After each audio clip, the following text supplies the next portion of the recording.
quero primeiramente agradecer a Deus, porque acreditamos que essa matéria, aconselhamento cristão, é de fundamental importância para nós. E o que nós vamos tratar e o que nós vamos procurar compartilhar com vocês sobre o aconselhamento cristão, e acreditamos que vai ser assim um tempo muito bom. Meu nome é Antônio Scorzato Chaves e estou aqui para compartilhar com vocês essa matéria, aprender junto e saber a importância do conselho, de uma palavra amiga, da direção certa, de uma palavra rema, de uma palavra profissional para o momento da crise. Então o aconselhamento ele tem como objetivo exatamente isso, reordenar, ajudar, consolar, edificar e exortar na questão diária do cristão, seja qual for a função dele. Então nós vamos trabalhar um pouco sobre isso e dar uma ideia para vocês sobre a descrição da disciplina, que ela trabalha sobre a prática suficiente, sobre os alvos, métodos, ok? Ela vai situar você no mundo atual e tendo como fonte de resposta todo o dilema humano, a aplicação da palavra de Deus. O que nós vamos entender aí, pessoal? Vários aconselhamentos surgiram, basicamente em 1960, 70, 80, surgiu bastante a linha de aconselhamento cristão, protestante nos Estados Unidos e em outros países. O grande dilema foi que o que nós vamos misturar? Será que existe como trabalhar junto com o mundo profissional? O que entraria de aconselhamento? E aí houveram assim, bastante críticas com relação ao que realmente entraria, como se diria assim, no cânon do aconselhamento, do ponto de vista bíblico. Já que o cristão ele tem como partida sempre a pergunta-chave: tem base bíblica? É realmente bíblico esse aconselhamento, essa direção? Até onde nós vamos nortear as pessoas do ponto de vista cristão em aconselhamento, e até onde nós vamos ficar iludindo as pessoas, dando receitas, sabendo que não vai dar um resultado. Então nós vamos trabalhar bastante sobre essa questão. O conteúdo programático, vocês sabem, basicamente aí, podem acompanhar depois no material de apoio. Nós vamos trabalhar sobre a definição, os princípios, o papel, a vulnerabilidade do conselheiro.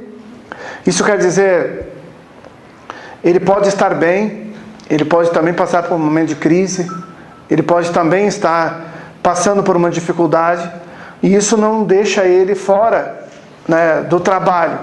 Mas é importante entender, tanto o que aconselha como aquele que recebe o conselho, necessita entender que assim como os profetas, os homens de Deus, ao mesmo tempo que eles foram grandes homens de Deus, entre aspas, e profetas, eles foram sempre homens, sempre tiveram o seu lado humano.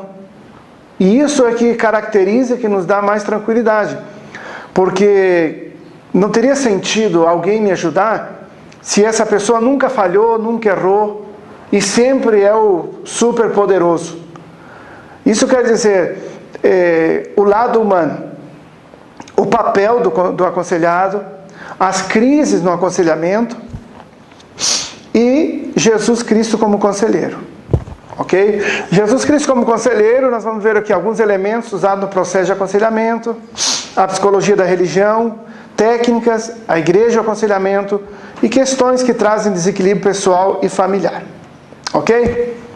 Como objetivo da matéria, nós vamos o quê? Ajudar o aluno a conhecer alguns princípios básicos de aconselhamento, instruir o aluno sobre o papel do conselheiro, capacitar o aluno para aconselhamento, informar o aluno, demonstrar ao aluno algumas técnicas. E as bibliografias, podem acompanhar depois. No final tem um material de livros também interessante. Então vamos lá. O aconselhamento cristão, ele tem como base, então, de todos os ministérios pastorais, o aconselhamento cristão é um dos mais árduos e envolventes. Por quê? Porque com muito respeito, né, a nossa profissão seja como psicólogo, como pastor, como conselheiro, ou como enfermeiro, ou como outra função dentro da igreja, normalmente as pessoas aconselham, escutam e libera a pessoa, ela vai embora e acabou. O aconselhamento cristão, ele tem um perfil e um pano, um tecido, como diz, espiritual, de coração pastoral. É aquele que leva o problema, fica preocupado se realmente a pessoa resolveu a situação ou não resolveu. Então o aconselhamento pode parecer às vezes uma perda de tempo, mas com certeza constitui uma parte importante do ministério cristão. Por que perda de tempo? Eu já escutei vários pastores, líderes, igrejas falarem: para que aconselhar? Para que cura interior, libertação? Para que mexer na história, no passado? Será que não é uma perda de tempo? Será que isso realmente compensa?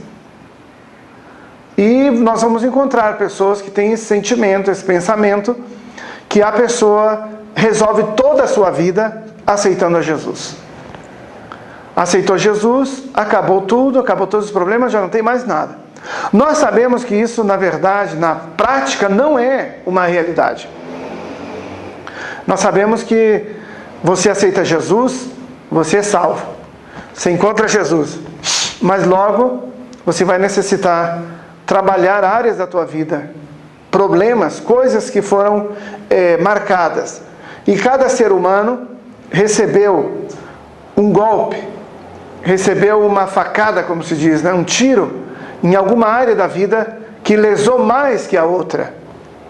E aí nós sempre falamos no aconselhamento, colocando, nem comparando, né? Só dando um exemplo do espinho na carne de Paulo. Um homem de Deus, vencedor, mas que vivia na luta. E diz que ele tinha realmente um espinho na carne. Grandes teólogos, pesquisadores, especuladores já chegaram a várias hipóteses de que Paulo tinha sérios problemas e que o espinho na carne dele era um problema X, A, B e C.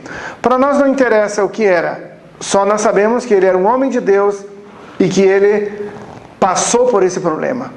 Às vezes, ou quase sempre, nós temos um espinho na carne e que certamente vamos viver por muitos anos, ou até Jesus voltar, na luta de vencer, de superar e de triunfar naquela área X, onde o espinho está agindo por um tempo para a volta. Então o questionamento de Paulo, ele diz, na angústia, e o Senhor fala: Paulo, a minha graça te basta. Então o aconselhamento é exatamente isso. Se você tem alguma área da sua vida que ainda não foi tocada, pode ser um espinho. E Deus é que vai revelar para você se a graça dele é suficiente. O aconselhamento pode trazer satisfação, mas não é um trabalho fácil. Quanto mais cedo isso seja reconhecido e encarado honestamente, tanto mais satisfatório será nosso ministério de ajuda e mais eficaz no aconselhamento. O que nós entendemos, pessoal, sobre isso? Quanto mais tempo eu esconder a minha realidade, quanto mais tempo eu usar os mecanismos de defesa para não encarar o problema e deixar de colocar uma máscara, eu vou realmente atrasar o processo de cura na minha vida. Então o aconselhamento, ele tem esse objetivo. E se a pessoa já aceita Jesus e começa a tratar áreas por áreas da sua vida, ela vai ser um crente, um cristão comprometido em santidade em pouco tempo. Se a pessoa deixa guardado, não trabalha, ela vai sofrer mais.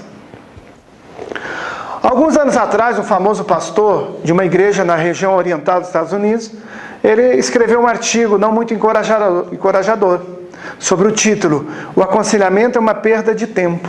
Que nós olhamos, trabalhamos no início. Talvez ficar ali com aquela pessoa, escutando, E vai e vem toda semana, 2 vezes na semana, uma, cada 15 dias, um mês, e vai, passa anos e passa anos. Na visão desse pastor, do meu ponto de vista, ele não foi feliz na colocação. Sim, podemos perder tempo. Existem pessoas que nunca vão mudar. E existem pessoas que sim, elas vão mudar. E como nós não sabemos e não somos Deus, nós necessitamos seguir no processo de aconselhamento. Porque nós não sabemos. Talvez aquela pessoa, eu sempre assim, coloco de exemplo, às vezes, a casa de recuperação, clínica de recuperação, com a qual trabalhamos muitos anos. Você encontrava aquela pessoa que chegava com aquele poder, aquela unção, aquela alegria, queria mudar o mundo. E aí tinha um outro que era problemático, não levantava para orar, não queria jejuar, não queria ler a Bíblia, só se rebelava. E eu tive a surpresa por alguns anos, e com alguns líderes daquele momento, que os piores, aqueles que mais problema no momento estavam me dando, hoje são pastores, são líderes, pessoas muito firmes na fé. E aqueles que estavam ali querendo e que estavam mudando o mundo, abandonaram a fé, uma boa parte, e nunca voltaram. O que eu aprendi? Que é só Deus que sabe o futuro. Então o aconselhamento é isso. Se você pensa em investir no aconselhamento na sua igreja, na sua instituição, procure pensar como Deus. Deus olha o futuro. E essa é a razão de nós estarmos aqui, você e outros. Porque quando Deus olha o futuro, Ele sabe que aquela pessoa nesse momento está dando problema. Mas lá no futuro, ela não vai dar problema, ela vai resolver problemas. Então essa é a dica na questão de... Nós não sabemos, nós trabalhamos muito com o presente. Mas Deus olha lá na frente. Por isso que Ele aposta no ser humano e está sempre esperando, porque Ele sabe que aquela pessoa vai mudar. Evidentemente, esse pastor não estava percebendo, né, que a sua dedicação ao aconselhamento das pessoas não estava tendo o resultado que esperava. Então esse pastor aqui nesse artigo, ele trabalhou em cima dos seus traumas, das suas decepções, e qualquer um pode trabalhar. Se você começa a ajudar, por exemplo, os dependentes químicos, usuários de drogas, e nunca você vê um resultado, você vai escrever um artigo, olha, trabalhei 5 anos, não vi resultado nenhum, esse pessoal tem que ir para a cadeia, tem que matar, eles não mudam mesmo. Essa é a experiência dele. Mas caminha 50, 100, 200 quilômetros, vai encontrar outras pessoas que trabalharam, ajudaram, e as pessoas mudaram. Não podemos esquecer que uma das funções dos cristãos aqui na Terra é ajudar uns aos outros. Então o aconselhamento é exatamente isso. A Bíblia está cheia de passagens bíblicas, de referências, falando levar a carga um do outro, suportar, apoiar. Nós somos chamados para servir e não para sermos servidos. Não podemos negar a ajuda ou simplesmente desistirmos. Se todos desistissem, para onde iriam as pessoas que foram atingidas por traumas, conflitos e tantos outros problemas? Aonde estariam? Então, o fundamento é que um dia você precisou de alguém. Um dia você precisou, não precisou? Acho que eu apertei aqui. Um dia você precisou, né? Sim ou não? E quem te ajudou? Qual foi a pessoa que te orientou? Qual foi a pessoa que Deus colocou no teu caminho? Lembra? Então, é interessante que hoje você está ajudando. Hoje você pode estar ajudando, mas um dia alguém te ajudou. E essa é a visão bíblica.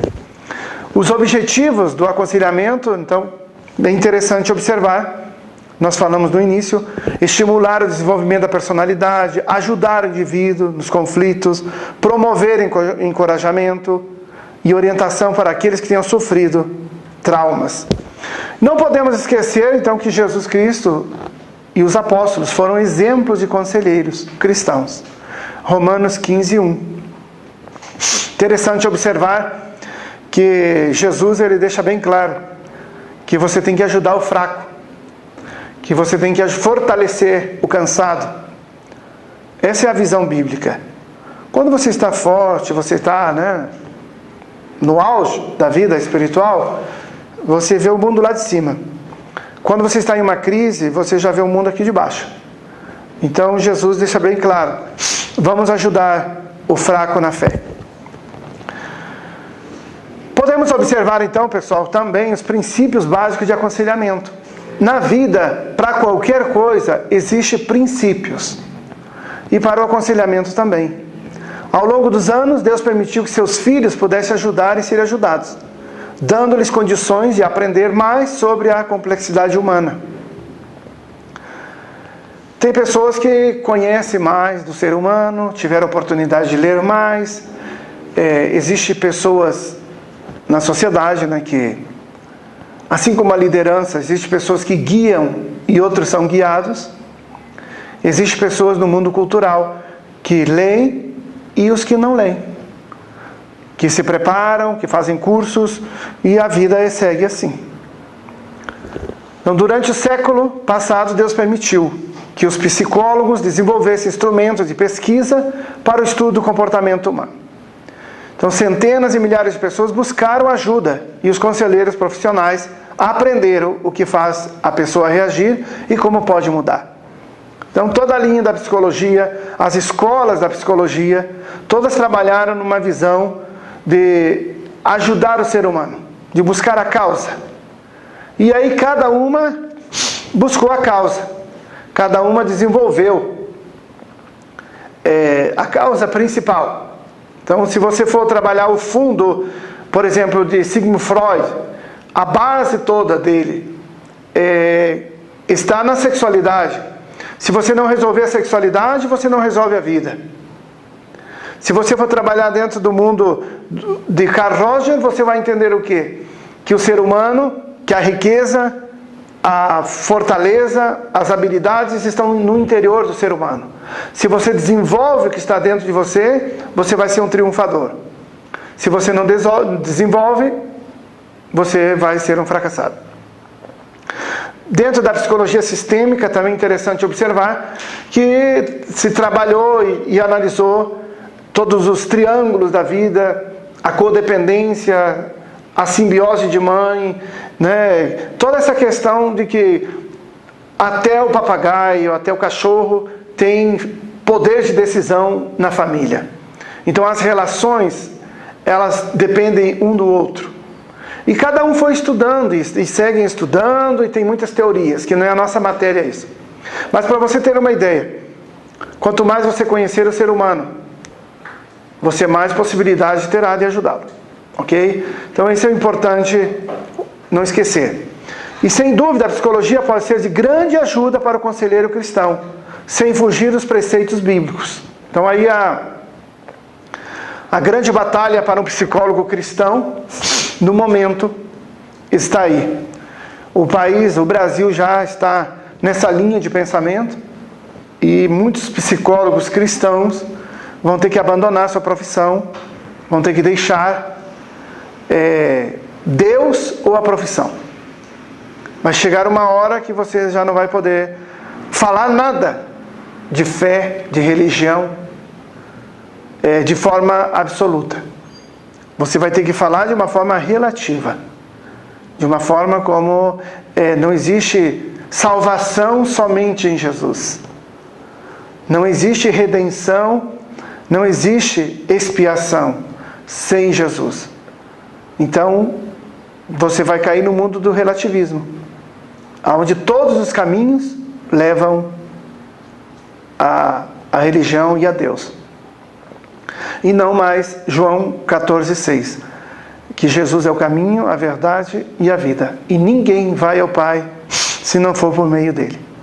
Então vai chegar um momento, e já chegou em alguns lugares, que você professar a tua fé está comprometido o teu trabalho. Então está bem complexo, tem que ter sabedoria. Deus está dando sabedoria para cada profissional, e tem pessoas que conseguem trabalhar, desenvolver um bom trabalho nas escolas, e tenho certeza que Deus vai abrir portas, e a mente do governo, do MEC, das estruturas, porque tirou Deus das escolas, das estruturas sociais, é já projetar o fracasso. Interessante que os princípios são vários, mas dentro do aconselhamento nós temos um princípio fundamental, que é ter intimidade com o Espírito Santo. O Espírito é que guia toda a verdade.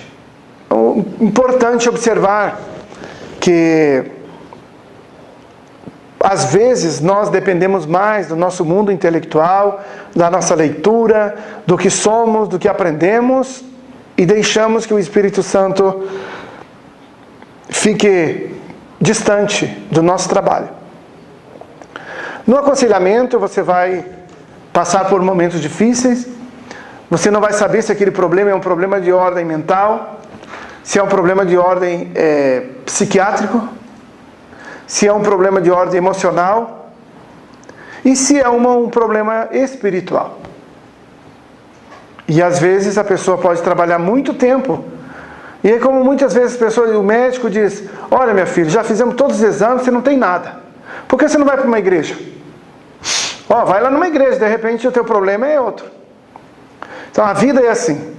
Então, com a direção, com a intimidade com o Espírito Santo, Ele vai te guiar como conselheiro, se é espiritual, se é emocional, se é um problema de ordem neurológica, alguma coisa, Ele vai te orientar e não vai te deixar perder tempo. Porque às vezes você fica com aquela pessoa, tempo, e depois de muito tempo você fala: descobrimos o problema. Então, o importante aqui: os que são guiados pelo Espírito produzirão os frutos do Espírito. Então, o conselheiro precisa desenvolver, principalmente aí paciência, né? Para entender a pessoa, para ajudar a pessoa. E isso é interessante porque é uma outra matéria que a gente trabalha sobre os temperamentos, mas tem um temperamento que não suporta ficar sentado 5 minutos. Não consegue ficar 15 minutos escutando uma pessoa. Então Deus também quer encontrar essas pessoas e dar oportunidade para que desenvolva fruto. Porque um pastor que não tem paciência em escutar uma ovelha, então ele tem que trabalhar no campo, né? E mesmo assim os animais precisam e requerem muita atenção. É o Espírito Santo que direciona nas decisões a serem tomadas. Então no aconselhamento também. Às vezes a pessoa vem ali: olha, vou acabar com o meu casamento, vou embora, estou divorciando, não quero mais saber disso, estou indo embora da cidade, briguei com meu pai e com a minha mãe, estou saindo de casa, o meu relacionamento com esse, vou embora com essa pessoa. Então o conselheiro precisa ajudar, não decidir. Que isso é importante, pessoal. O conselheiro não pode decidir a vida da pessoa. Porque depois, é assim, a pessoa chega, fala assim: eu quero divorciar. E eu falo: já, agora. Aí depois ela fala: por culpa do Antônio que eu divorciei, eu fui lá, ele me deu um conselho, aí estou aí agora. Ou chega e você fala: não, segue, fica sofrendo com esse cara, com essa mulher, vão embora, aguenta a batalha e tal. Aí depois você encontra a pessoa, ela fala: por culpa do Antônio que eu estou aí sofrendo. Ele falou que eu deveria ficar, levar essa carga, essa mala, e aí, tá vendo? Então é bem complexo, pessoal, dar um parecer assim, final. Por isso que você joga a pergunta e leva a pessoa a responder, a tomar a decisão. O que você pensa? Qual que é a sua postura frente a essa situação? O que você acha melhor? Viver com esse cara que te tortura? Ou pensar numa liberdade, viver, voltar para a tua estrutura anterior? Então você leva a pessoa a tomar as decisões e escolhas, para depois você não ficar comprometido, né? Você pode ficar comprometido. Conhecimento e vivência com a palavra de Deus. Isso é importante. Muitas vezes os ajudadores cristãos, conselheiros, ficam tão envolvidos em técnicas e teorias do aconselhamento que chegam a menosprezar os livros, a Bíblia Sagrada. Isso aconteceu então no período aquela questão básica do humanismo, onde os pastores e conselheiros, eles se envolveram tanto com as técnicas humanistas, que para eles Deus já não ocupava o mesmo espaço, a mesma posição. Então, por isso que houve uma reforma, e hoje tem, né, várias linhas, mas principalmente o aconselhamento cristão se posicionou devido a essa situação. A pessoa era, em primeiro lugar, psicanalista, humanista, depois cristão. Então não tinha como dar certo. E eles levaram em uma direção mais humana. E, claro, aí não conseguiram administrar. Porque o valor humano, valorizar o ser humano, tudo isso é importante, é bíblico. Mas chega uma hora que esse ser humano tem que entender que ele é pecador e que ele precisa ler e ser orientado segundo a palavra de Deus. Não podemos perder de vista que está na palavra de Deus o rumo certo para auxiliar. Então a Bíblia, ela tem assim orientações. Se você lê o Antigo Testamento, depois você lê Provérbios, olha que lição que tem, olha cada conselho que tem. Se você ler todo dia um capítulo de Provérbios, você vai entender que ali tem conselho para jovens, para adulto, para terceira idade, para saúde. Tem conselho para você não emprestar dinheiro, para você não ficar de fiador. Olha, tem tudo que você imagina ali. Mas tem que ler, né? É exatamente na palavra de Deus que encontramos o conselheiro dos conselheiros, ok? Jesus Cristo sempre disponível para encorajar, dirigir, nutrir e conceder sabedoria para podermos ajudar nosso semelhante. Então o modelo do aconselhamento cristocêntrico é Jesus. Então nós observamos na Isaías, e ele deixa bem claro, conselheiro. Então ele deixa uma característica bem relevante. Quem e nada melhor do que Jesus para dar um bom conselho.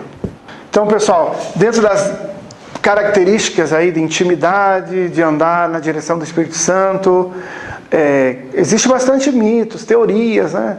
Principalmente no movimento neopentecostal, o abandono. Ontem eu conversava com um pastor, ele dizia: nós perdemos muita juventude, perdemos pessoas na igreja, porque a nossa visão era neopentecostal extremista, então era muita oração, muito jejum, e tudo menos a Bíblia. Então nós sabemos que a Bíblia é um amparo. E logo nós também temos uma característica, e que eu creio que é fundamental, antes do aconselhamento, depois do aconselhamento, durante, é estar em oração. Então a oração, o conselheiro cristão não pode embasar seus aconselhamentos apenas e tão somente nos métodos. Nós já falamos sobre isso. Então, o que a gente vai entender? A oração é algo importante, porque o Espírito Santo vai te guiar. Você vai começar a orar, pedir sabedoria a Deus. Pedir para Deus: Senhor, me ajuda, Espírito Santo, me ajuda. Esse caso aqui é bem complexo. Como eu resolvo? É interessante observar.